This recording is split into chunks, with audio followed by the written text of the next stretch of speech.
Before we get going with today's episode, I wanted to let everybody know that we will be moving the first book club episode to the podcast, which releases on April 28th, 2021. That's episode 10.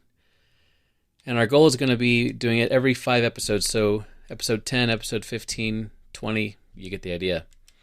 So as a reminder, the first book we're doing is With by Skye Jethani. So grab yourself a copy, and now you have an extra couple weeks to get that read. We're going to have a guest on. We're really excited about that. So enjoy this episode, and see you guys later.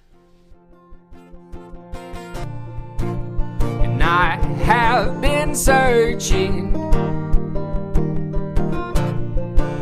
for what most people say just can't be found, but you always find me out. Welcome to Following the Fire. Thanks for joining us on this journey through the wilderness.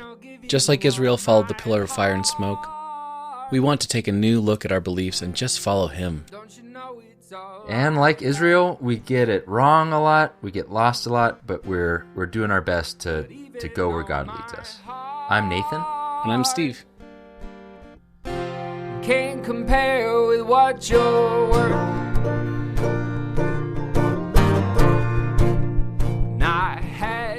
Is restoring the first century church really what we should be focusing on? Is there a danger in trying to do the right thing all the time? Is faith supposed to be scary? Should we all give dancing naked a try? These and other questions, if not answered, will at least be asked on this week's episode. Had been screaming all these messages I thought you wanted to hear, but it only takes a whisper, and I'll give you all my heart. Well, how are you? How are you doing, Steve? I'm trying to... Well, first of all, question. You ever had a dog? Yes. Okay. So when you have a dog, you go to PetSmart or wherever to do the training that you're supposed to do, to teach them to sit and go down and roll over, and that's about it. Yeah. And they tell you to leave it, right? Like, teach the dog to leave it. Like, leave it, like treats on the ground. Leave it. Okay, you can tell the dog they can have it. Okay. I've been telling myself all day about arguing on the internet. Just leave it. Just leave it. Just leave it. You don't have to go get that. That's that's a torn up piece of tissue. Just leave it. But I can't. Look at it. I open up Facebook and I see the replies to my post or whatever. I'm like, leave it. Don't engage. So. It's impossible. Well, some people are better at posting a thing that just spirals. Yeah. And then, then it's like the sunk cost, psychological problem where, well, now I'm 10 arguments into this comment. Right. I'm not stopping now. I've got a lot invested, even though it's like, but you're not, you're not winning any of this back. Yeah. That's hard stuff. I just I get back in passive aggressive ways for the most part. So that's healthy. Yeah, exactly. No, things happen in the world, and you say a thing, and I'm an eternal optimist, despite the world. And I always think, if I say this, then maybe this will help somebody, it's like then I despair for humanity. Yeah, because of the responses that I get. So, and I'm learning. The problem is 99% of humanity just isn't going to comment. Mm-hmm. And then the 0.5% is going to be like, we agree. And then the other 0.5 is going to be like, you're the worst. And, it's hard. I can't imagine. I was looking at some books recently, and I get a small guilty pleasure out of reading Amazon reviews, and I skip to the 1-star reviews. Have I said this? Have I talked about this? Okay. It's a hobby of mine. I think I have said this because 1-star reviews often say more about the reviewer than about the product. Oh, this sounds familiar. Yeah. Anyways, the spin on it that I'm going to say today is I was imagining writing a book, and it would be impossible for me to not read all of the 1-star reviews. Oh, yeah. And then they're brutal. Yeah, just crawl in a corner and cry afterwards. Yeah, and the worst are there's all kinds of 1-star reviews, but there are like 5-paragraph 1-star reviews where I'm just going to pull this person apart in who they are as a person, their style, their arguments, and they shouldn't have ever been born is the conclusion of the essay. Like, what? That's so much energy directed at a thing you don't like. Oh yeah. There's a lot of, and those people are on Facebook, and it would be so. I don't know what my response would be. I feel like it would be similar to the negative or argumentative posts on a Facebook comment. It's hard stuff. Leave it. Yeah, the block button is a handy tool. Yeah, should we jump into it? I've got a topic for today, and I think I'm going to start it with, let's see. What is the statute of limitations for spoiler alerts from movies? Ooh, that's a hard one. Yeah. I think that I already specifically said movies, because if it's like Hamilton and it's a play, then that's different. And now in COVID world, I don't know the rules anymore, because there's no such thing as, there's not the theater period and then the release period. It's all melted together a little bit.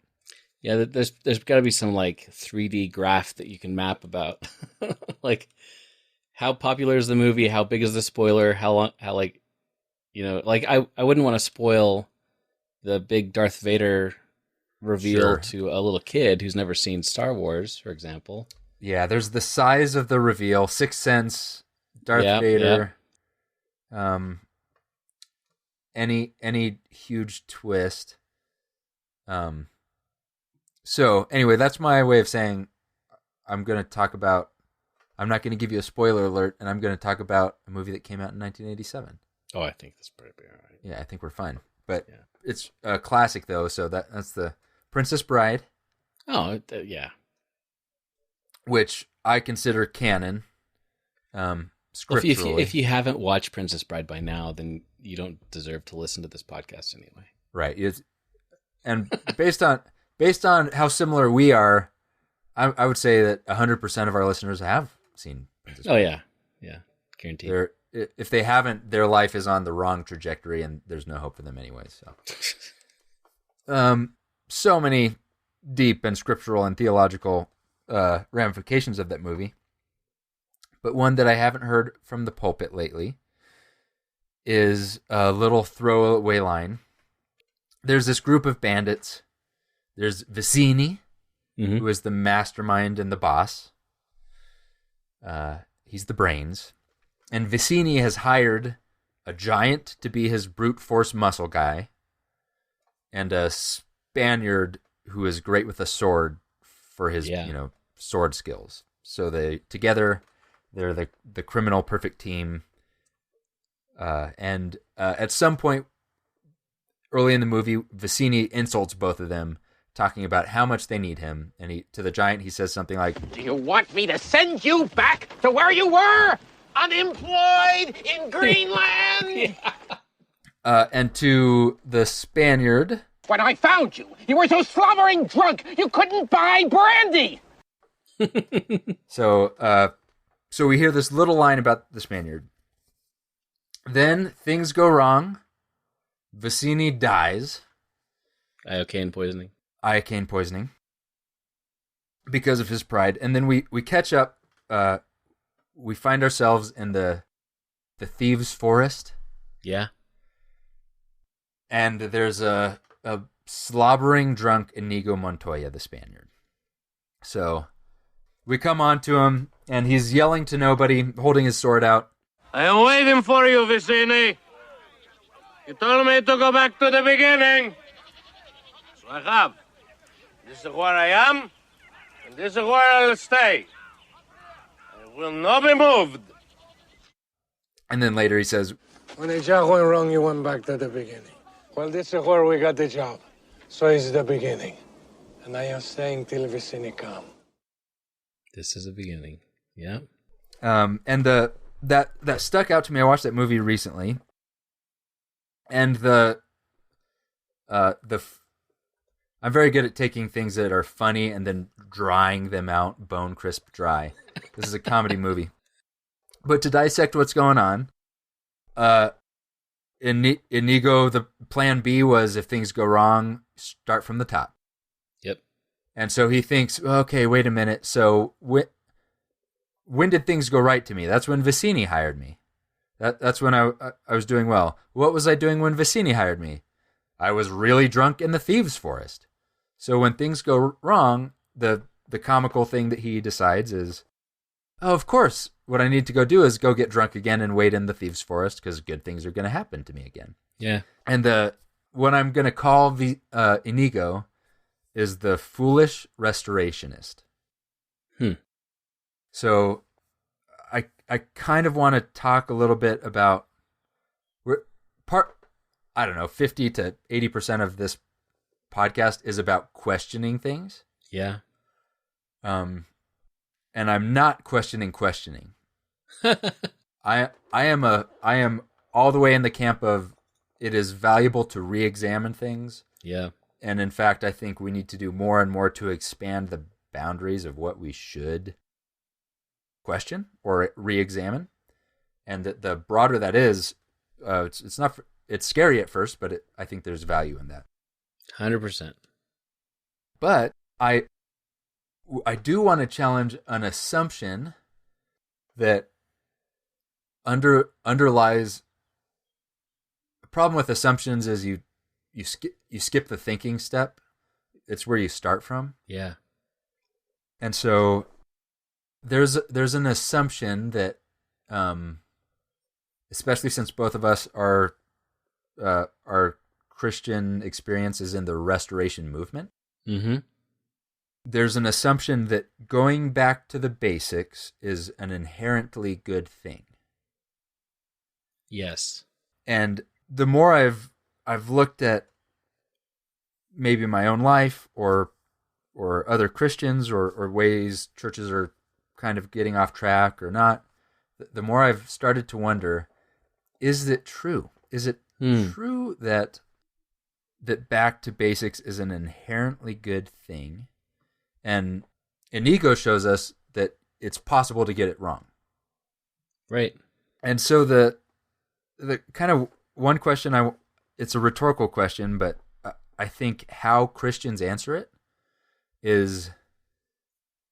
will fuel how they think about the church and how they think about the Bible. So, okay. If we looked at a timeline starting in 30 AD to 33 AD, and then going to the end of time, and you had to put a pin somewhere, which is where Christians got it the most right, where would you put the pin? Well, I know where I may have put it before your preamble. Yeah, sure. I've poisoned the. No, but it's honestly a really good question because I mean, there's lots of ways to answer that. I guess it could be the first Christians got it right because they were closest to Jesus, and then right. You could say that maybe everybody's got it right on some level because things change, and I don't know. It's hard. It's a hard one because, like I mentioned, like last time, the Bible wasn't really pulled together until a couple hundred years later. So if it's right, I don't know. Lots of my mind's going in thousands of different directions right now. Yeah, and there's not a correct answer, and but I think it's an interesting thing to think about. My opinion, which is my opinions are not verified correct. So just my opinion of the day is that I grew up believing that the best Christians were the first Christians. But if I were to place my pin now, I would say the best Christians were the last Christians. And I would use last as in the most recent, and also, the church getting it the most right. If I was putting my pin in from Jesus to the end of time, I'd put it at the end of time, because I believe that there's a direction of a church that is approaching something. And it's almost a question you can answer as far as, definitely hasn't been linear, by the way. Yeah. I wouldn't say the Middle Ages were better than the 200s, or that today is going to be better than tomorrow. But you can almost even answer it on an individual level. So, like, what Christians are the best Christians? Is it a new Christian or a mature Christian? And it's kind of like, well, it's different. Who's going to do it the most right is probably, well, yeah, I know that even that is impossible to answer. But a mature Christian who has experience, maybe who's going to be the most passionate but get a lot of things wrong would be a new Christian, an individual who's new.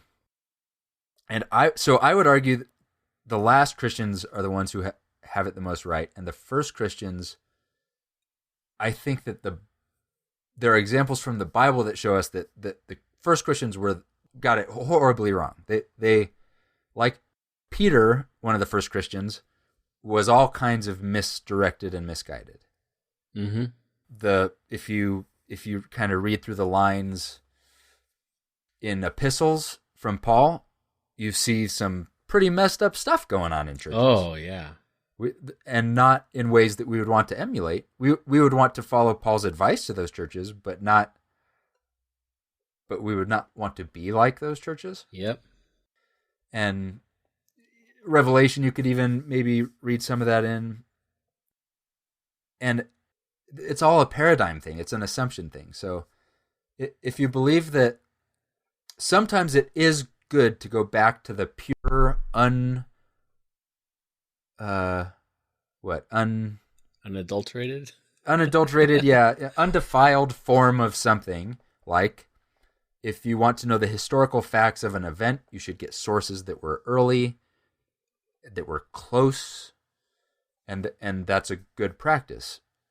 So it's kind of like the difference between, I don't know, like a historical event, you want to get primary documents. Right.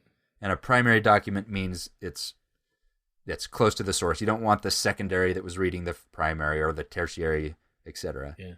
But if you're designing a wheel, you're not going to say like, well, what was the first wheel like? Let's do that, because they had it the most perfect. So I think just asking the question is valuable, especially to us products of the Restoration movement. Is the first century Christian the Christian that we want to emulate? And if I can interrupt you for a second on that point, the question you asked is where would you put the pin and where they got it the most right? Yeah. That in a way that kind of assumes that doing church right is the goal, and which is something I'm kind of rethinking, Right. But I liked what you just said as far as like which of the Christians we want to emulate. And if I may hazard a sports ball analogy, nice. If I asked you who was the best football team ever? Barcelona, maybe. Just like American football. Oh, okay. I mean that you'd have to ask all kinds of questions like, well, if it was like back in the 30s or the 40s, and they were good for different reasons. Is it the team that won the most? Is it the team that overcame the biggest hurdles? There's all these kinds of things. It's not, you can't really say that football has gotten better over time, Right. or baseball or whatever. It's not that it's improving. It's that there are times that it just changes. It's different all the time. Yeah, and it's an impossible question to answer too. It's like saying, is Usain Bolt a better runner than Another runner? Yeah. Well, who's the runner at the Hitler Games that raised his fist? Oh, Jackie Robinson. There you go. No. No? Is that him?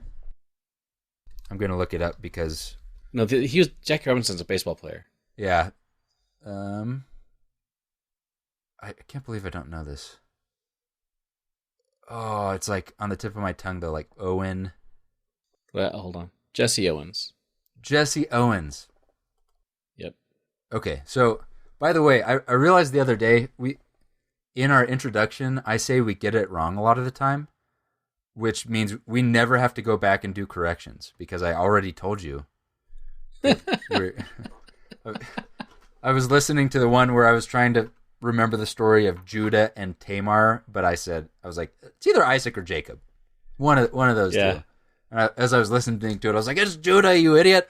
So, but the disclaimer is in the intro. So, anyways, yeah, it's unfair to say Usain Bolt is a better runner. He's been building on. He's running on a different track with better shoes, with better training, with better food, and he's getting paid to do it. Yeah. So it's and the question, who got it the most right, is exactly like you said, the complete wrong question to be asking anyways. It assumes there's a blueprint standard that is if 100%, it's a test. If 100% of the boxes were checked, you get 100%. If 80% of the boxes are checked, you get 80%. But And it also assumes that there was a point in time that things were finished. Like, yes, at this point, everything's done. All the edges are nice and clean. We have all the answers to all the stuff we have, or that we need to have answers for. And then from here on out, it's just all like trying to meet that standard. Yeah, just keep it going. There's a parable I made up that I was trying to capture this idea of. So, a man buys a plot of land on a hilltop in a small town, and he goes about trying to build his house. And after a year, he's finished the house. He moves in, but he starts to realize the switches are in the wrong place. The windows are too small, and so he bulldozes the house and reformulates his plan and builds it again, switches in the right place, windows in the right place. But then he realizes the door is the wrong color, the carpet is too long. And so every year, right as he moves into the house, he bulldozes it, rewrites his plans, and then the kicker would be if he dies and we find out he's using like mansion on a hilltop and he thinks that's instructions for a perfect house or something. but his error, his logical error is he thinks that the perfect house is when you have all of the right things. And in the pursuit of having all the correct components, he has bulldozed over his life 10 homes and he's realized a perfect home is not a home that has these components. A perfect home is a thing that does this for you. It provides shelter. It's comfortable. It has room to keep you safe and keep your belongings in it. And if you believe that the perfect home, the perfect house is a list of things instead of thinking about what should a house do. Is it fulfilling its purpose? Is it fulfilling its purpose? And when you go to the Bible or you go to Jesus, if you think that we have a blueprint and that our job is to follow the blueprint, you're like the man who is trying to build the perfect house by having all the right components. That's an interesting thought. I don't believe that Jesus or the Bible is the blueprint for how to do Christianity right. I believe Jesus is the seed. The movement, the New Testament or the Bible is the seed that is planted, and that the church is a thing that is growing from that seed with Jesus as a root in a continuous upbuilding, upgrowing fashion. Yeah. It kind of has to do with, I think if you look at church language or language about the growth of the church in the New Testament, you see some continuous growth language as the body comes together and is built up. And there's definitely root language, root and vine language. And so what if, as restorationists, we're knocking down a 2,000-year-old house on a hill that has value to it and that is fulfilling a purpose, and we're looking at a book, the Bible, for the blueprint for how to do it right, when the Bible never purports to be that for us. It's not a claim the Bible makes about itself that it's here is the way to do this right. But we just want it. We want it to be that really bad.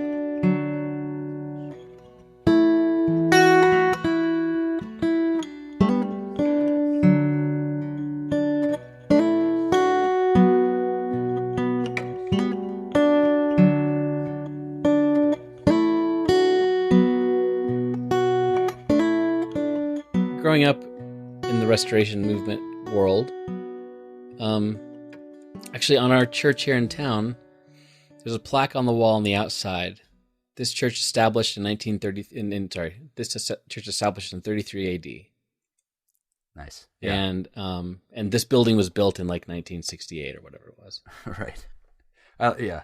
And so we had this idea that we want to be the church that the assumption, like you said, that the early church got it all right, and we want to be like the early church because they checked the boxes and they did the right things. And thinking about the way you rephrased the question a minute ago, as far as who we want to emulate, like, you know, if I go back on the timeline, the one I want to emulate is Christ. Yeah, you know? right. And it's like I feel like we get hung up on emulating people like the Corinthians and the Laodiceans and these people 2,000 years ago that we don't know anything about. And we're stuck on emulating that and not emulating Christ. Yeah. Maybe I'm jumping ahead. I don't know. No, you're exactly right. I have said before, if you think the Bible is a order of worship document, then you'll look verse by verse and you'll try to find that, but it just isn't that. But it definitely tells us who Christ was. Yeah. And what he is looking for in his church, but most of that does not have to do with a Sunday morning, what happens on a Sunday morning and who does those things on a Sunday morning. Most of that has to do with how you treat your money, how you treat your neighbor and your enemy, your relationship between yourself and God, and how that plays out with your relationship with other people. There's a lot of that. Yeah. Jesus does not give us how to do it right if it is what church congregation is singing the right way, or is, you know, hiring the right people or the wrong people, or meeting on the wrong or right day. None of that's in there. And so that there's a whole societal blindness, and as restoration people, we have a deep one. But do you have any? You have a lot of books. Do you have any non-religious books? So not at all to do with any kind of faith stuff. Okay. But that are either called something Bible or are nicknamed something Bible? Oh, I'm sure. I think, yeah. I think so. Yeah, I think I've got like the UX Bible. The UX Bible? Or, yep. Yeah. I see those all the time. Yeah, I went through. I've got the Beekeeper's Bible, the Mountaineering Bible, the Home Brewing Bible. I've got the Engineer's Bible, and then I've got a Wastewater Bible. It's a lot of Bibles, And man. It's a lot of Bibles, and they're all exactly the same. They are they're thick. They're comprehensive reference books that have an index and what's the word for the index? But at the end with all the words, concordance or something. I thought that's the index. Contents at the beginning and index at the back. Thank you. So, thick book. It's a reference book. It's comprehensive about the subject, and it tells you how to do it right. Right. And the way you use it, by the way, it'd be kind of foolish to read it from start to finish unless you're maybe new. The way you use it is you go to it with a question. So my Beekeeper's Bible, my bees are twirling in loops, and you open it up to the table of contents and look, okay, common bee diseases, and you flip through that, and then you find swirling bee disease, and here's what you do for it. Right. And so our word for that, what is the thing that tells you how to do it? The comprehensive instruction manual is Bible. But the Bible is, this is a sentence to unpack. The Christian Bible is not the Christian's Bible. Meaning, if you've got the Beekeeper's Bible, the Christian's Bible is not the Bible because it doesn't exist. We don't have the comprehensive with an index and a concordance. What's the answer to my Christian life question that I just had? Yeah. The Bible is not trying to do that, but even our word in our society for what is a thing that tells you how to do everything right about some topic, yeah, is Bible. And it's so the authority on right and wrong on things. Yes. And I'll try to unpack this and see if I agree with myself, but Scripture is useful, but I don't believe the Bible gives us everything that we need to follow Christ. And the thing that a restoration movement person has maybe lost sight of is that we were given the Word. It's useful. It's a very good thing, but it doesn't tell you how to Christian. It tells you who you are. It tells you who Christ is, but it doesn't say, how do you do Sunday right? Or how often do you Sunday? Mm-hmm. Or what's Wednesday night all about? Certainly doesn't tell you, are the Baptists more right than the Methodists in their Sunday morning practices. But the church is a thing that Christ established and is led by the Spirit. But as restoration people, we have placed so much faith in the Word alone, but not a whole lot of faith in what is happening in the church. So much so that we would never delete the whole Bible and say, well, let's start over. Yeah. Right? But we're a little bit more okay with looking to the Bible to do our full foundation. But I'm proof that you can read the whole Bible and get it completely wrong, because you also need to have a relationship with Christ. And you also need your relationship with other people impacts how you're going to do that. And we're given this word, but we're given the body of Christ as well, and the Spirit of Christ. And I think that they are not to be discounted so easily. And so when we're looking at translations, or the Bible, okay, I guess another way to say it is the Bible doesn't have all the answers to what is the absolute universal right thing in this moment, or in this worship service, or to this political thing. Yeah, I mean, if you want to go to the New Testament and try to find as many laws and rules and do this, don't do that, there's some of that in there.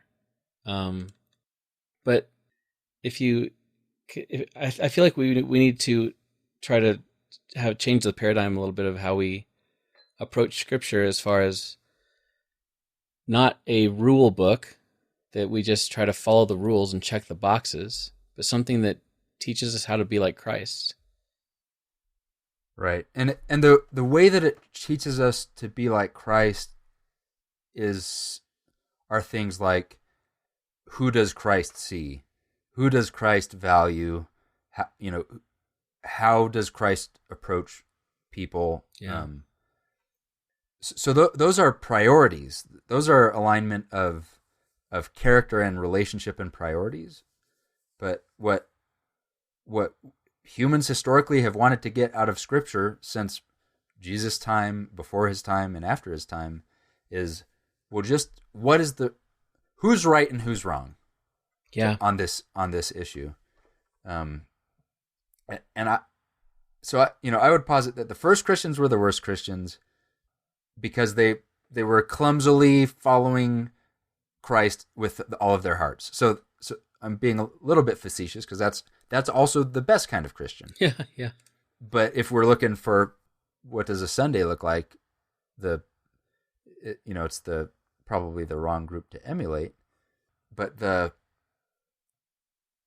I think we want to have the answer to who's right on the gun control issue that just came up. Yeah. And the Bible says that I'm right. Well, I think the list of absolute universal truths in the Bible is a really short list. It's not meaning to be the once and for all settling the dispute like my wastewater operator's Bible can be, or my homebrewing Bible can be. How do you convert this to this? What is an IPA? Yeah. The Bible's really good at, if your question is who were Noah's sons, or if you want to go on a journey and figure out what was Israel's relationship with God like. Yeah. Lots of information. Yeah, and it is orienting. It's supposed to be orienting us towards God and helping us to understand ourselves. But it just isn't, it doesn't provide this, well, who is right in this scenario? Even Jesus frequently would not even answer that. When people said, here's an issue of the day, who's right and who's wrong, even Jesus isn't trying to answer that for people. He was trying to have people take a step back and not think about the checkbox issue, who's right and who's wrong, or what's the right thing to do, or the right way to vote, or how much money I should give. It was deeper than that. Yeah, even when I was thinking back to when Jesus was tempted by Satan, this is a story that's brought up often when this kind of topic comes up in church. That to be ready to answer anything and to defend your faith and all that kind of thing. When Jesus was being tempted by Satan, the responses he gave to Satan's temptations were not necessarily they weren't like, oh, the Bible says do this and don't do that. He was answering higher level things. He's like, yes, this is how you should be. It's taught to us as though Jesus is using the Bible as a rule book, and you should do the same thing because Jesus did it. But if you look what he's saying, that's not the approach that Jesus is taking at all. Right. It's not, Satan, you got this wrong on a technicality, and I'm going to show you the Bible verse that proves it. It's like we tell these stones to become bread, and Jesus doesn't say, I shouldn't do that because then I would be bowing to your power, and here's a scripture that says no. He says, man shouldn't live on bread alone, but on every word that comes from the mouth of God. Right. And it's like, okay, well, hold on. That's a different answer than I asked. That was not the question that I asked. Yeah, I think there's a zoom level too, or a granularity for how useful is a Bible verse to my argument. So the example we were given, Jesus gives a short snippet, and I don't think that's our only example of, or why we tend to like to focus on short sections, but most of my life, a Bible study or a Devo or a sermon is zoomed into a pretty short passage of the Bible. Yeah. Sometimes it's just one verse. Sometimes maybe there'd be an overview of an entire book, but usually it's maybe a little section, 3 or 4 paragraphs. And you can base an entire belief system on a really short verse in the Bible, especially if you are expecting it to have that kind of answer. Everything in the Bible is true independent of the other parts, and each little verse is going to have the application to my life. But I think that comes from reading into the Bible with this desire to get it right. But when you're trying to follow and understand who Christ was or what's going on here, you have to take a few steps further back than that. You can't just... It's fine to meditate on a verse, but it's important to balance that with taking steps back to see what's the whole book saying, or what is the context of the book within the story. Yeah, we're really good at proof. The term is proof texting, if you want to turn it into a verb. We're good at finding a verse that says the thing that we want to hear or the thing that we want to know about. And they're famously unreliable because, as you said, it's ignoring the context of things, and it's ignoring all kinds of stuff. And if you focus on just looking for the answer for musical instruments, for example, you look at that one verse in Ephesians or whatever it is, and then you're done, and you move on and look for the answer to something else. Right. But it's like real estate, location. This is context. Yeah. And I think that so much of Scripture is telling a story. It's telling all about, like you said, it's telling us who we are. It's telling us who God is. And I think there are definitely some rules. There's some guidance. I wouldn't want to say it's completely not that way at all, but yeah. And I have some thoughts about why the Restoration movement is so stuck on getting it right. I want to know. Okay.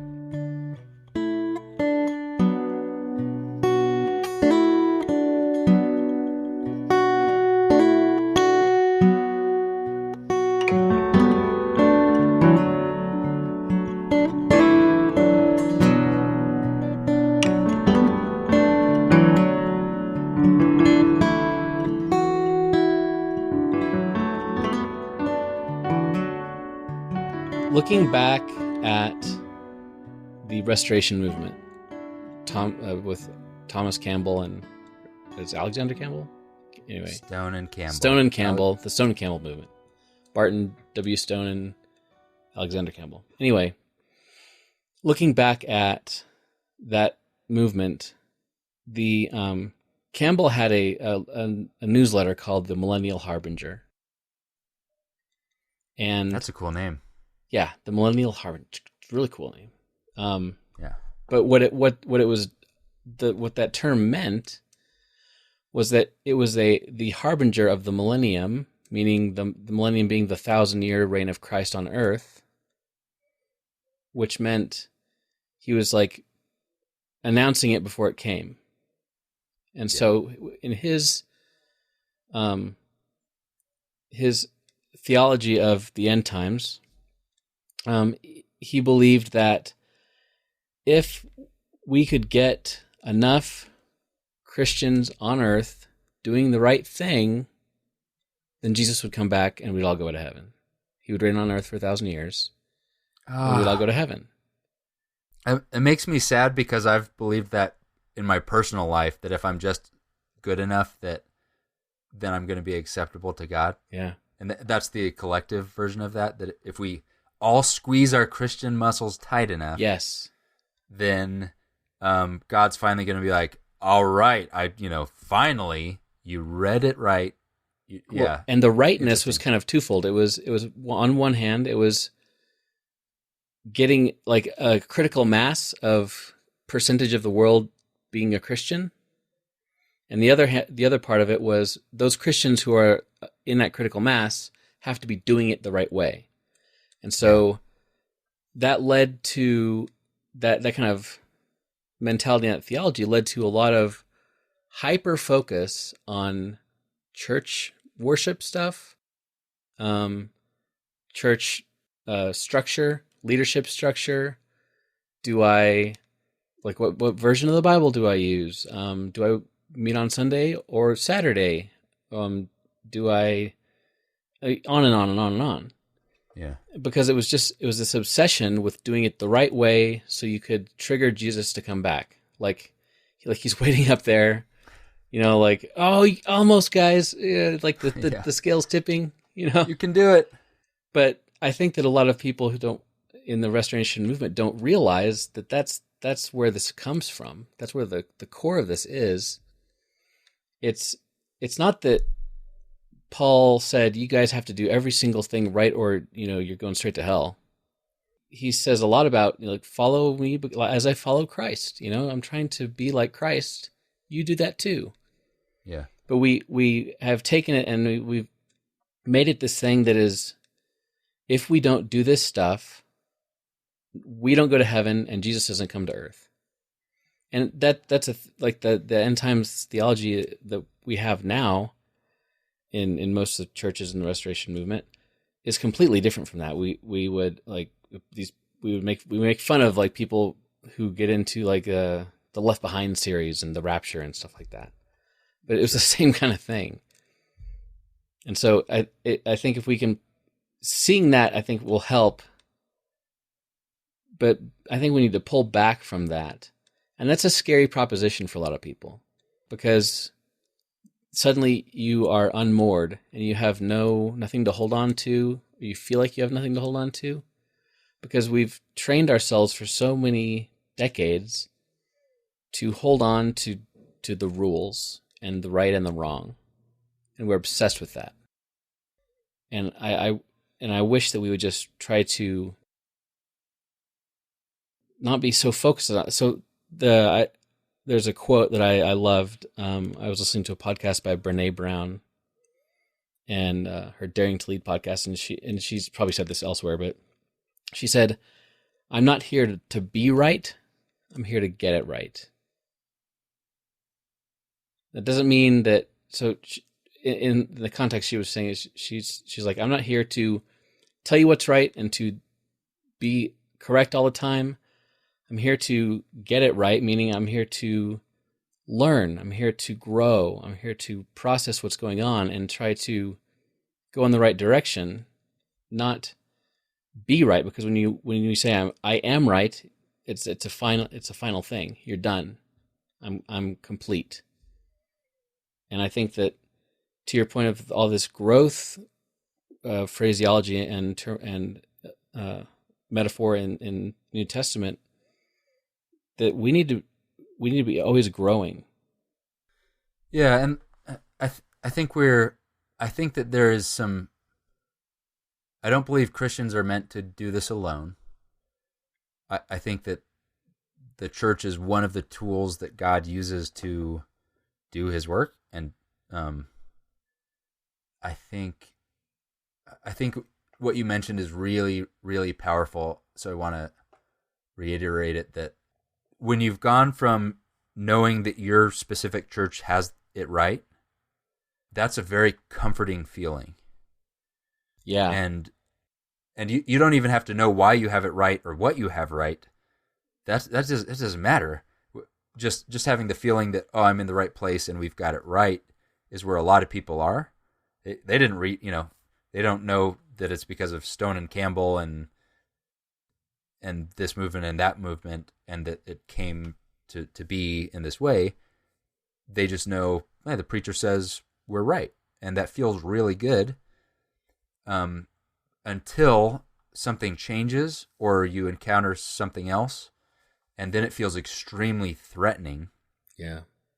Because you had your faith in your self-righteousness as a body, not as an individual, but as a body. You had your faith in that you did the right work to figure it all out, but you don't have so your faith is misguided, which is why it's scary when you encounter a follower who is following in the footsteps of Christ and is a Catholic or does something completely different or disagrees on an issue that to you feels like a fundamental issue. And so then the reaction to that is that you want to retreat to your position. Yeah. And defend it more and cement it in, because that was the safe feeling that you had. But my call to those people is that is a scary feeling, but you're moving to a freedom and to a joy and a growth that is unlimited. It's like bowling if you bowled with bumpers all your life, being scared of taking the bumpers off, but that's the step towards maturity. But it's also, I think, the hard thing, but the fun thing about Christ is that you can take the training wheels of legalism off, of being right about everything. And if you're following Christ, you didn't need them anyways. You don't need the training wheels if you are loving people like Christ loves people. That's why Jesus talks about the first commandment, the most important. Mm-hmm. It's because he knows that just love.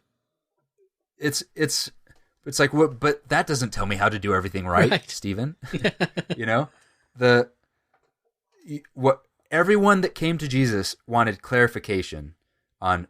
Yeah, I know you keep saying that, Jesus, but what about this? But who should I love, and how much, and for how long?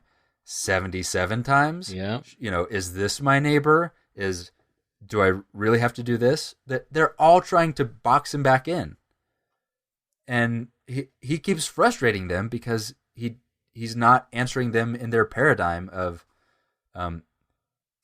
you can't get an A+ in Christianity because there's not a rubric that you're being graded against where you can get a 2% higher score than the next person. I mean, that's where grace comes into this. And I think that's the whole point of grace. Well, there's grace, but I think we, especially from our restoration background, we think of grace as making up the difference between I got an 87% on the test and I need a 90 to pass. So the grace covers the 3%. But the grace covers the 100%, and the righteousness was never designed to be from us at all. It wasn't supposed to be us squeezing our Christian muscles extra hard. It's literally, and Paul is saying this and screaming this, that you're supposed to let him be the righteousness for you. And so the setting yourself up with that relationship will, as an accidental byproduct, give you the righteousness, which is too Bible-y of a word for us to be using now. But what we want to do is know, but how can I do it myself? That's what these rules are. It's that's fine, Jesus. I'd rather do it myself if you could just tell me give me a better Bible that actually has how to do it all right. I'm 34 and I'm in the U.S. and I make this much money, so I'll flip to that section of the Bible and it'll just say, here's what you do. Something. So, the phrase I hear often is, I just want to make God happy, or something along those lines. Like, I want to be pleasing to God, make Jesus happy or proud of me, that kind of thing. And I just realized when you were talking how, I think, completely off base that is. Yeah. Are you a strict, a tiger mom? Are your kids never good enough for you unless they're performing to the highest level? Or when your kids make you happy, is it when they rely on you, when they're communicating with you, when they are showing others kindness on the playground. You know? Well, by saying, it's like, okay, here I am, saved Christian. I have, I've become part of the body of Christ, spirit in me, and my sins are cleansed. I have none of that's a problem right now. So I theoretically have a connection with God, and he sees me through Christ, right? So he sees purity. So why am I trying to please him? Why am I trying to make him happy? Like if I don't, it's like, yeah, sure, fine, you're forgiven, whatever. But now you gotta try really hard, even though that's not gonna make you more saved. You gotta try extra hard to make him happy, whatever that means. And I guess I'm just kind of thinking about how that doesn't really track. I mean, there's nothing wrong with trying to do that, but this feeling that we have to, I don't know. There can be something wrong with it. So that we're not, I'm not saying Paul addresses this. It's not, the point is not to, now that you're free, to just be as bad as you want because then God's grace is bigger, right? Right. But that's not a danger for people in relationship with Christ anyways. It's not, that slippery slope is 100 miles away from where you are if you're trying to follow Christ. Yeah, because I think that's kind of Paul's point. If you're doing that, then you're not following Christ. Right. It's kind of a tip off. And that's an example of how the first Christians got it way wrong, because they did the spiritual math, because they had a couple of people who are too logical like me, and they were like, wait a minute, if I sin 10 times, God's going to forgive that, and that's grace. If I sin 50 times, that's 5 times more grace, and grace is how God is glorified, right? So somebody in the early church did that, a little bit too logical math, right? And Paul was like, oh no, they're those early Christians, man, I hope people don't try to emulate them. And then missing the point, right? Missing the point. But then he nudged him back to, okay, that's a little bit missing the point. But the relationship and the following is the point. That's what I was going to say, that there can be a problem if you're doing these things to make God happy, because you think that me being good enough is what restores my relationship to God. Yeah. That's what I mean. And there's fear behind that if I'm not good enough, that it's not going to be. But I'm pretty sure that we can be the types of Christians like Paul, or Peter, more like Peter, that are, or like David. He's not a Christian, but the kinds of followers that are jumping in with their hearts, trying to get the heart stuff right, and they're a little bit less concerned about the periphery stuff, because David got it weirdly wrong. Peter, got it wrong his whole life, including after Christ, when he was an apostle and he was leading churches. He was still getting it wrong, but it wasn't about how good he was. And nobody writes to us that Paul, after meeting Jesus, was the most righteous in the land. That's not the moral of the story. That there are people who are changed, that they encounter Christ, and then it changes them. But it's, like Zacchaeus is a good example. Zacchaeus encounters Christ, and his natural reaction to it is justice, it's social justice for the oppressed that he has been oppressing. Yeah. It wasn't Jesus saying you should only charge 2% more than the Romans because that's how much you live. It was him having a relationship with Jesus, and then he can see what that means and do that. And so I think taking the first steps towards that freedom is really scary. And that's why it's important not to bulldoze the entire house.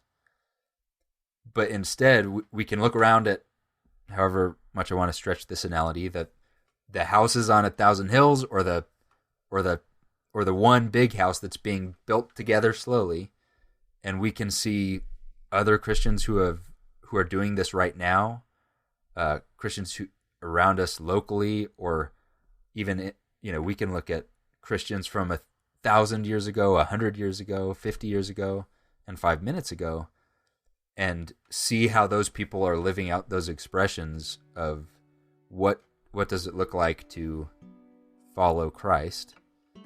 And we can dive into the Word, we can dive into the Scripture, and see what does it look like to follow Christ.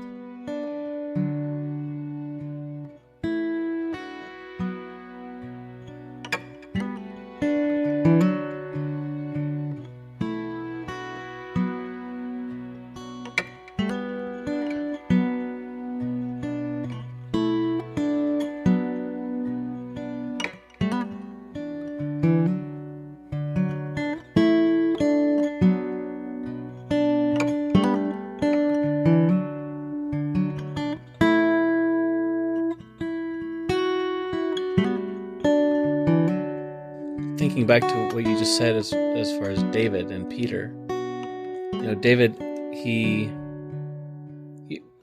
always talk about how he's referred to as the man after God's own heart, but he screwed up a lot. Yeah. And I think of him. This came up recently. I was talking to my kids about this, about how he was dancing naked before the Lord, basically dancing in his underwear. And, yep. And they had like cymbals and the trumpets are, loud raucous music, and he's dancing before God. And I think about that phrase, a man after God's own heart, and how I see David as somebody who was more concerned with that relationship connection with God than he was with, should I be dancing in my underwear? Yeah. In the what temple? Should my state of undress be when I'm worshiping God? Right. He was just so full of love and joy and whatever that he felt like that's what he needed to do right now for God. And that is the most unlike me. Yeah.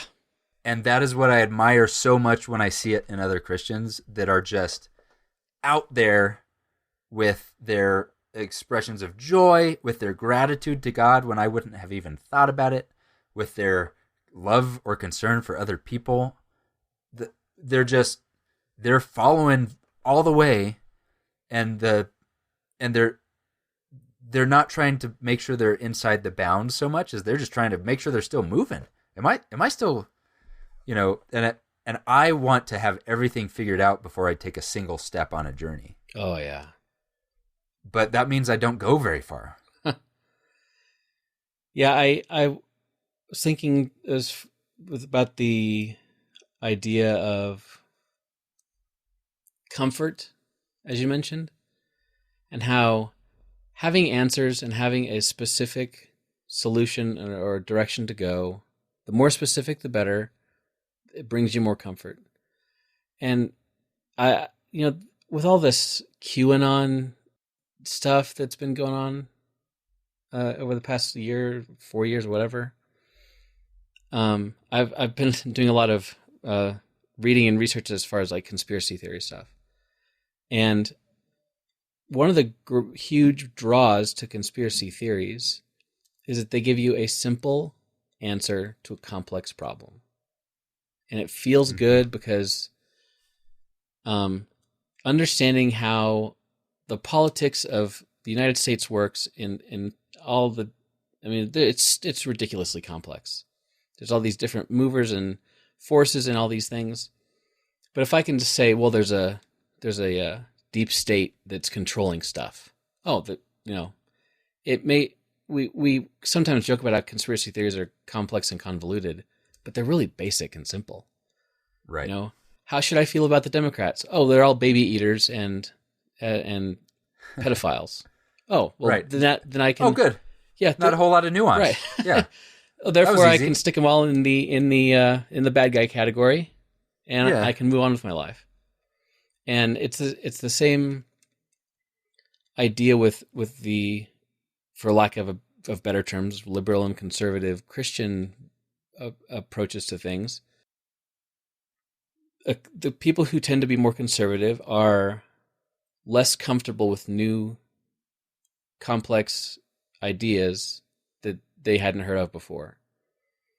People who are on the other side of things tend to kind of get a dopamine hit by learning a new thing. Or like I totally get a dopamine hit when I like I completely thought that was different in my whole life. You know, if I it's like the twist at the end of a movie. That's great.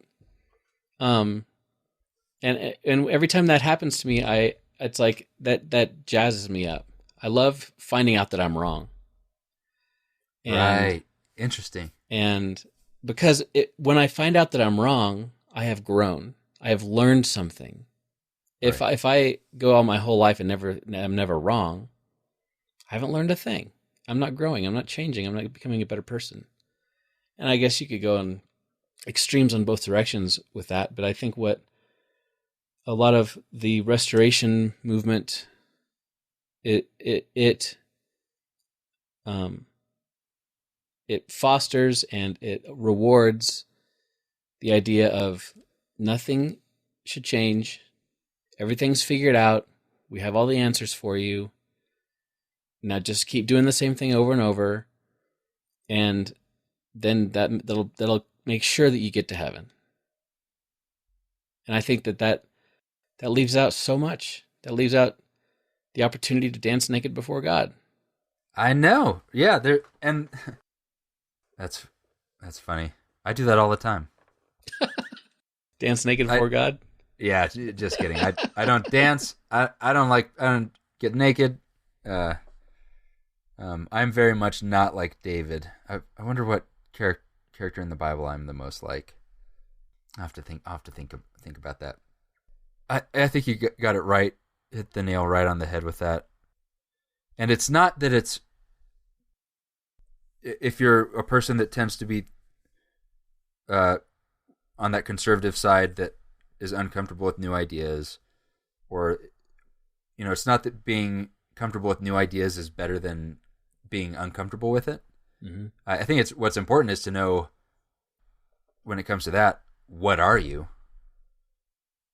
Like, how do you interpret new ideas? It's good to know if you're someone that's like, I'm just going to follow it all the way off a cliff, or if it's the new idea scares me. I think that's a level of awareness enough that we need in churches for people to know, like, I tend to be someone who, gets a little bit, my adrenaline spikes a little bit when we're changing something. Then you know that about yourself, and you can see it happening, which kind of takes some of that power away from it. But I think there's more than fear. This comes up in the book With, and we'll probably talk about it. But there's also something that what satiates fear for us is control. But more than control is just the illusion of control. So yeah. I don't know if you've ever heard a creak in the night. Mm-hmm. It's the middle of the night, and you're not sure if there's a person in your house or not. Do you have anything that you do? I don't know. I'd probably just lay there and hope it didn't happen again. Yeah, freeze. Well, so there's the play dead, freeze, so that the scary thing doesn't see you there. Maybe get a baseball bat and like slowly walk down the stairs. Yeah, I'll go and like nervously look around the house and then lock the door. Mm-hmm. You might turn a light on. You might grab your baseball bat or some semblance of like, now I'll fight off whatever that was, yeah. Right? All of those things are us having a fear and then just wanting to feel a little bit in control. And it doesn't matter that none of those things are protecting us from the fact that our house is creaky. Yeah. We feel better, not because of the control, but because of the semblance of control. Because we're doing something.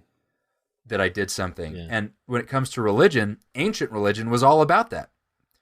I don't know how people get pregnant. I don't know how crops work. But I want, sometimes there's hurricanes, and I'm an ancient person just with no feeling of control.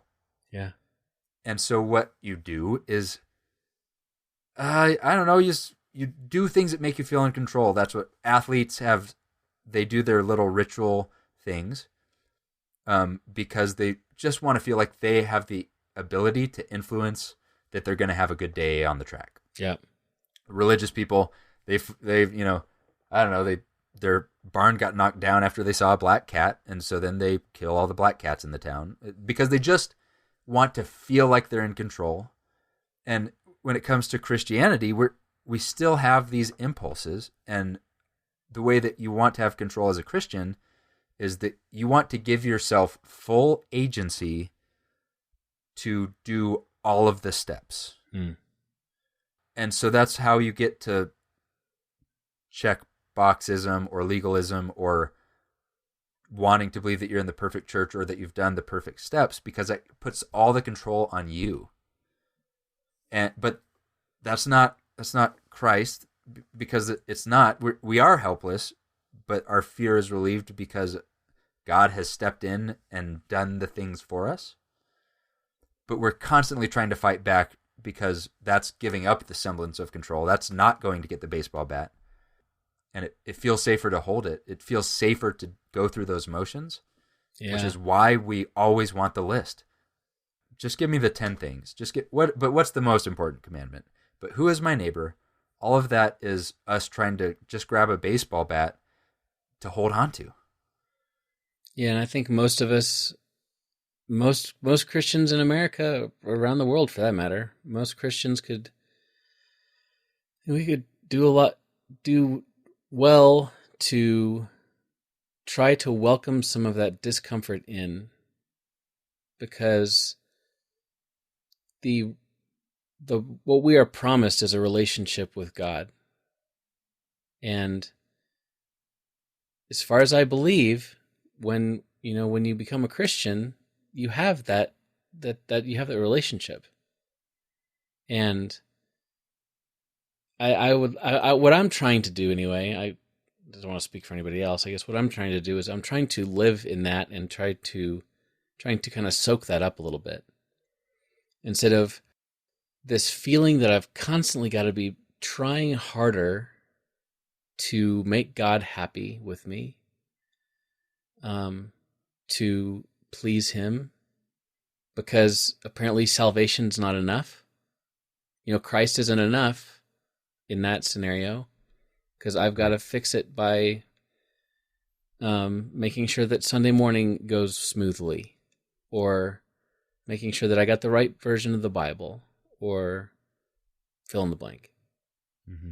And I think if we can work on being comfortable with some discomfort or with some lack of control, and let the salvation that you've been given through Christ be enough, and quit trying to manufacture control over God.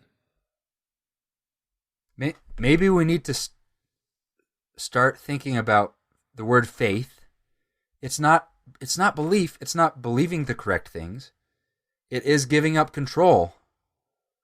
It is giving up control.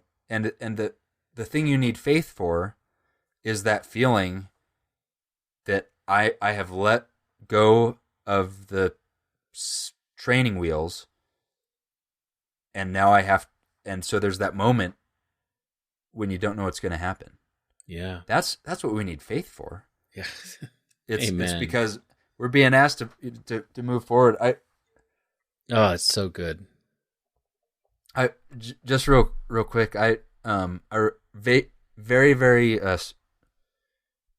clearly remember a story from my childhood where I had climbed up a tree and got stuck. I couldn't climb down.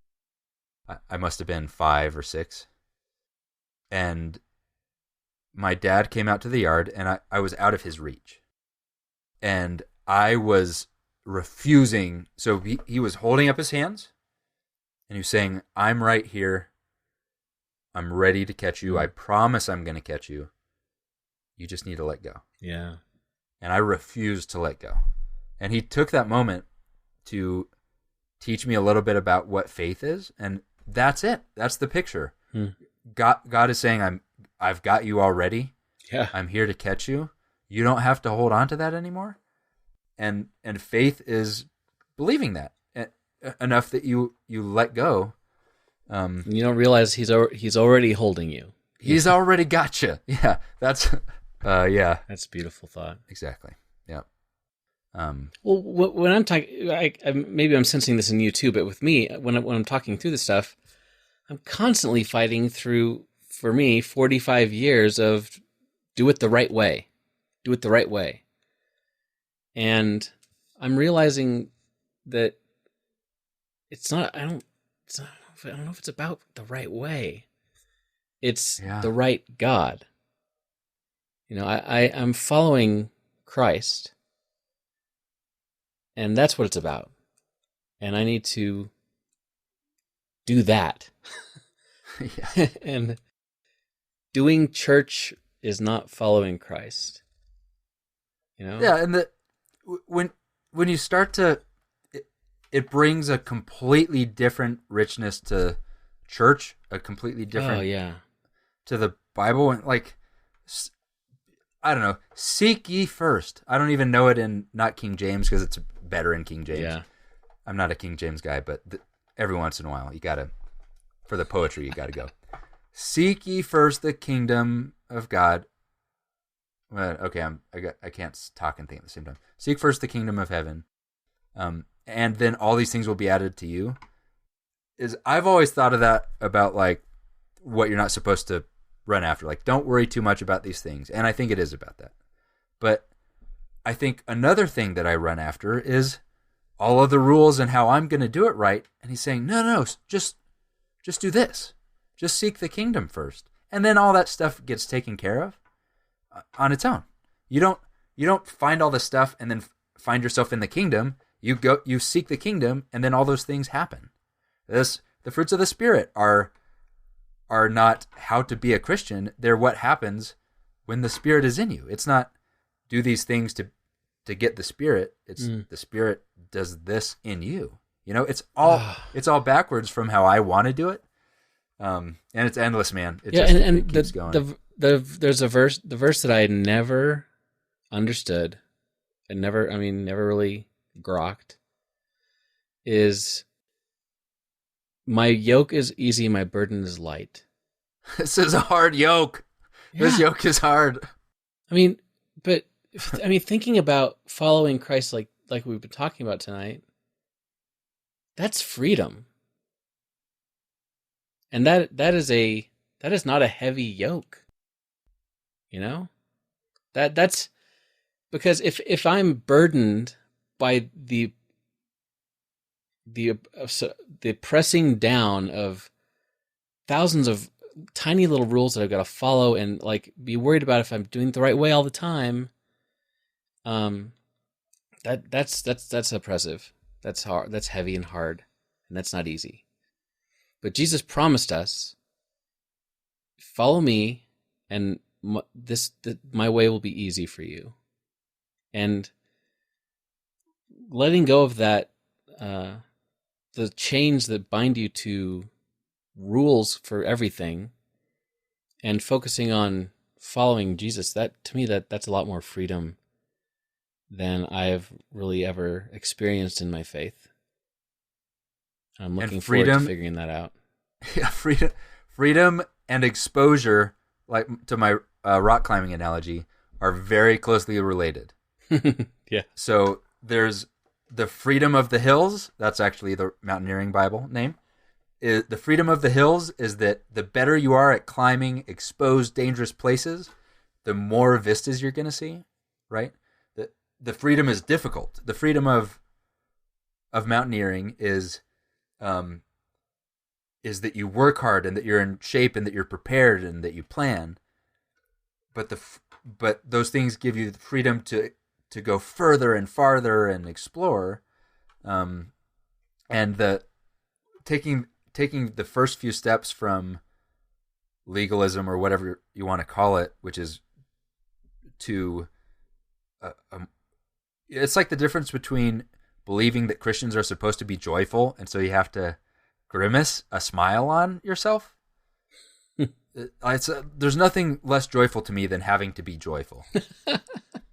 Forcing it. Or having to be joyful to other people, or encountering someone that's joyful when I'm not. None of that is joyful to me. But man, how joyful it is to encounter Christ and be freed in that way. That it's real joy, and that's the kind of joy that can happen when I'm grumpy, or when I'm, when things aren't going good. Because, by the way, spoiler alert, in life, things don't go good. No. That's that, it's not, man, things don't go good and I've got to do all this stuff right, or I'm, going to get only this % on my Christian grade.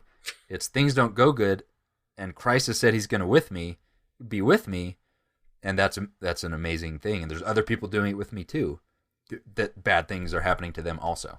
Yeah. Well, thank you for making me think a lot tonight. This has been really good. Yeah, this, as always, so fun to talk. It's so fun for me, so I can't wait to see what we're going to talk about next time. Me too. I'll see you later, man. See you later. Wanted me to win, but you only wanted love. Hey, thanks for listening to Following the Fire. If you'd like to see show notes for this episode, which includes links to everything we mentioned as well as all the scriptures, head on over to followingthefire.com and just click on this episode. There's also contact information on the website. Let us know what you think about the show and if you have any suggestions for future topics. Also, please give us a review on Apple Podcasts if you could. It really helps other folks find the show. And as always, thanks to the fabulous Daniel Wheat for the theme song and the music for the episode. You can find more of his stuff on Apple Music and Spotify. See you later. Even on my heart can't compare with what you're worth.